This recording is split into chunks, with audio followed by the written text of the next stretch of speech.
از جانب کارمندان شعبه وزارت کارهای داخلی در ناحیه شهر توس یک جنایت کشتار آشکار کرده شد. روز 19 ینور سال جاری محض در همین منزل استقامتی از جانب پدری خانواده زید عبدالجبار دختر این خانواده سریا با راه بوغی کردن به هلاکت رسانیده شد. پدر و شاه ستون خاندان میگویند او نفری است که همیشه در همه حالت سپر و تکیهگاه فرزندان باقی مانده، با هستیش روح و جسم ها قوی تر و پابرجاست و در ترقیات تشکل یابی شخصیت از همه نقش اساسی میبازد. ولی کشتاری دهشتباری که در ناحیه شهری توس به وقوع پیوست، باری دیگر هر یک فرد سالم عقل و حیرت زده و متاسف از رفتار و کردارهای نفرانی بیرحم و جاهل میگرداند. زید و سریا که همگی 30 سال داشت و صاحب 2 فرزند نابالغ بود، با یک بیرحمی مخصوص از دست پدر خود زید عبدالجبار سال تولدش 1959 به هلاکت رسانیده شد.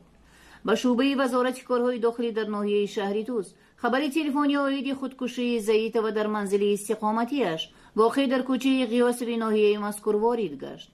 از جانب کارمندان میلیتسیا در یک جایگی با کارمندان پروکراتور ناحیه گروه فوری و تفتیشاتی تشکیل کرده شده به جای حادثه حاضر گشتند. در رفتی بردن چاره‌های اپراتیوی معین کرده شد که زید و سریا خودکشی نکرده است، بلکه با راه بوغی نمودن با ناقل برقی به هلاکت رسانیده شده است و گمانبری این جنایت سنگین پدری او زید عبدالجبار می باشد که در رفتی پرسش به گناه خود پوره اقرار گشت. سبب دست زدن پدر به کشتار دخترش را در مناقشه‌ای که بین این 2 نفر سر زد می داند. دغلی نمودن طرف پدر و پیوسته از مردم پول قرض گرفتن و نپرداختن این همه قرضها گویا آن لحظه زید عبدالجبار را سخت خشمگین نمود و او با مقصد از حیات محروم ساختن این دخترش از صحن حمله یک ناقل برقی درازیش تخمینا 2 متر را گرفته دخترش را دنبالگیری می نماید و با راه بوغی نمودن او را به هلاکت می رساند. از همه تأسف آورش این است که اهل خانواده از کشته شدن سریا آگاه بوده ولی جنایت را پنهان داشتند. پیش خانه تاکسی اومد ایستاد کوچه در قطعش و جنجال برداشتم برآمدم که دخترم قطع جنجال کنداشت اون سریا قطعی شد روان سریا قطعی برآمدم گفتم چی وقت هست میکنی که اینجا همسایه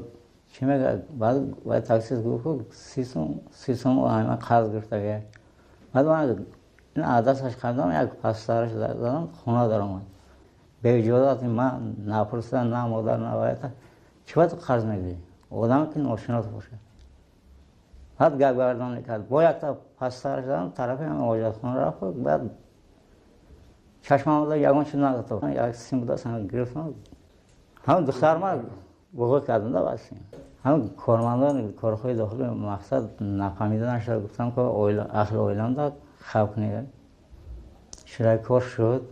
در اهل اویلان گفتم که اگر کارمندان کارهای داخلی اگر پرسد خودش را بدار کشید.